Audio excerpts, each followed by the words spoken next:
So last week I asked in a poll who I should make a video about, and honestly to my surprise, the vast majority of people asked for a Arlecchino kit prediction. Now I was surprised because honestly I hadn't really thought too much about Arlecchino in recent time, but I kinda just threw it in as a random thought. Nonetheless, after a couple of days and seeing the poll results, I got straight to work. So before I began even thinking about making the kit, the first thing that I had to think about was Arlecchino as a character herself. So to do this, I looked at lore videos, I looked at character descriptions, and I even looked through Wikipedia pages regarding all information about Arlecchino. And so here's basically the general grasp of what I got about Arlecchino as a character. So Arlecchino, for some reason, is depicted very differently between the people that she interacts with. For example, with Tartaglia and Wanderer, they both see her in a very negative light. For example, Tartaglia basically calls her a traitor at any given time, says that she would betray the Tsaritsa at any given moment if she could, and Wanderer gives a very similar perspective, essentially saying that she's like a wolf in sheep's clothing.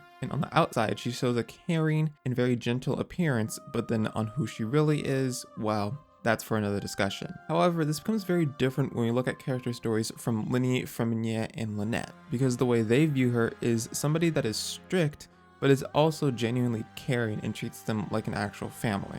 And this all sort of adds up because Arlecchino was indeed the one who killed the person that was going to do whatever they're going to do with Lynette. On top of that, the previous knave, or I guess the previous father of the house, was very strict and very mean. And this was talked about in Feminet's character story and his voice lines, and how after Arlecchino took over, when Arlecchino asked about what he knew regarding his family, she genuinely got upset when she realized that the previous father had lied to him and then told him the truth. So it goes to show that she definitely is a character that you could define as morally gray, but she's probably a better fit for like a word like anti-hero. And it's very clear that of course she has her own agenda, and she's not necessarily the nicest person. However, this does mean that she is not a flat out villain because she's not going to do bad things just to do bad things or because it feels fulfilling to do it.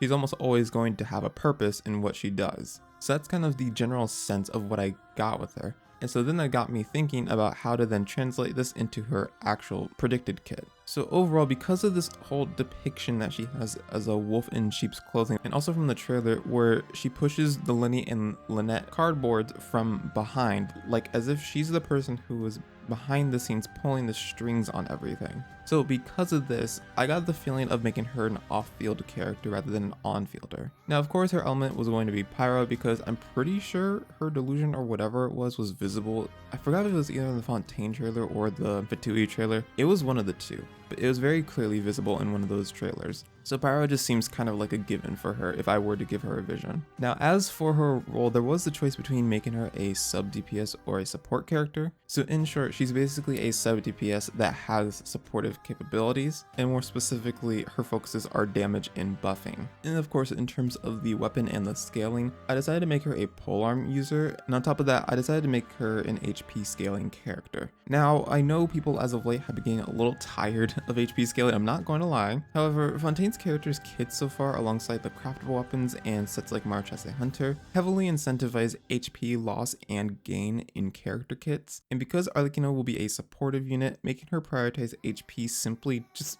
made the most sense in my point of view. Additionally, I actually wanted her to be able to use a more niche set like say Vorkasha's Glow, since literally no one aside from Dehya and maybe Nilou can effectively use the set's 2-piece and 4-piece effect. I originally did consider making her a catalyst user too, but I honestly just did a coin toss to decide for me, and it just happened to land on polearm, so here we are.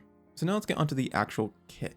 So for this, I made her Ascension Stat Pyro damage bonus, obviously to help a little bit with her damage, because most of her builds are going to be more oriented around HP percent. So giving her some damage bonus I thought would be very nice for her and would help alleviate a lot of her needs in that department. For normal attacks, I mean she's a sub DPS, so this doesn't really matter too much, but it can combo up to 5 strikes, deal physical damage, charge attack just consumes some stamina, lunges forward, dealing physical damage, yada, you get the gist. So now let's get on to the stuff that matters, which is her skill and her burst. So this is how I imagine her skill and burst might end up being like. So I imagine her skill will spawn an illusion that's similar to Ayato's that deals pyro damage once every second, and each successful attack on enemies heals her for a portion of her max HP. The The illusion will then explode when the duration ends, dealing AoE power damage to enemies. Both its attacks and explosion deals power damage that's equal to a percentage of Arlecchino's max HP, and the illusion can be actively cancelled. And so her elemental skill will last 10 seconds and has a cooldown of 12 seconds. And then if you let it just run through its entire duration, then it will generate 4 particles on average. However, if you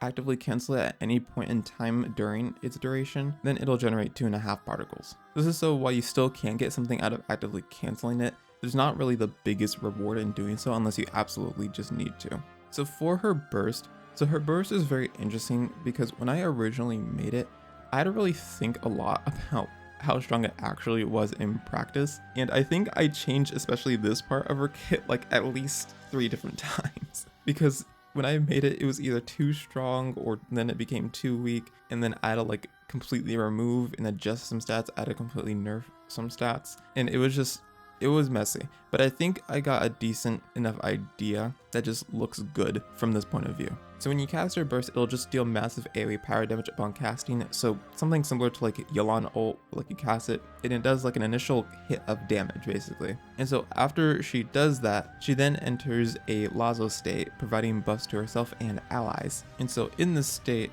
she will lose a percentage of her max HP every second while above 40% max HP, and the HP loss occurs regardless if she's on or off the field. In turn, Arlecchino gains power damage bonus based on the number of enemies hit for 10 seconds, and this bonus maxes out at 3 enemies. Additionally, the active character's resistance to interruption is increased, so her buff here, although it does slightly help her, is definitely more beneficial for people who are on field, because then there's the other effect called Knave's Badge that I made. And basically, enemies marked with the Knave's Badge take increased damage from the active character when pyro damage is dealt or a pyro reaction is triggered, and then unmarked enemies that are within a certain radius from the most recently marked enemy for 2.5 seconds will have the Knave's Badge effect applied to them as well. So think of, for example, like Varus ult from League of Legends, where he shoots his ult, and then after a couple seconds, it'll then carry on to the next person if they are within a certain AoE. So that was basically the idea that I had for this little effect here. And so the effect lasts 3 seconds per enemy, and it can be reapplied so long as at least 1 instance of pyro related damage is dealt within this period. So of course, when I say pyro related, I just mean if you deal either pyro damage or you do a pyro reaction. And our elemental burst has a duration of 15 seconds in a 20-second cooldown and costs 80 energy. So of course this had to cost 80 energy, and definitely of course had to have a 20-second cooldown, because there was no way I was going to make this any less than 80 energy if I was going to be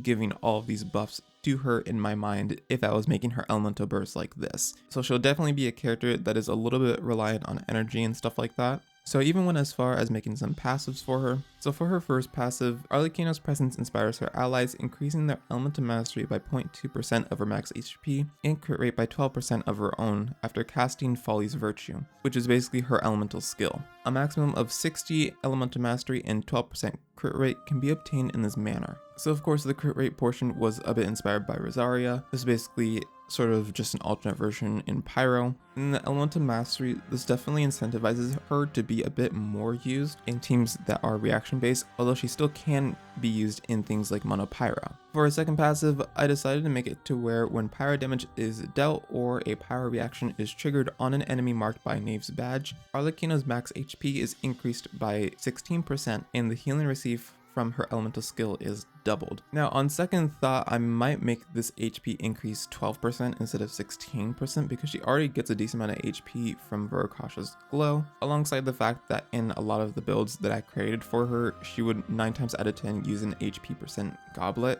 or even a Sans if you have enough energy recharge. So I'm definitely going to probably turn this down to like 10 or 12%. But overall, this is basically what her second passive would be like. And so overall, I actually think this kit is decent, as she will be able to deal some damage on her own while also giving buffs to allies that are beneficial across most, if not all, pyro-oriented teams. And she'll definitely be better in teams that are reaction-based, especially because of the elemental mastery increase from her first passive. And because of this, this actually makes her a relatively flexible option and generally a side grade rather than a flat-out upgrade for most situations, because even though she is a 5-star, there's still Xiangling, and I didn't want to make her too strong to the point where she completely out-contests Xiangling in any way, shape, or form. Like, at most, I made her kit to where she would do like at least 1 to 2% more team DPS. Alright, that's going to do it for me. So let me know what you guys think about this kit in the comments below. Do you think it's too strong? Do you think it's too weak? Do you have maybe other thoughts about how you would make certain things in your kit?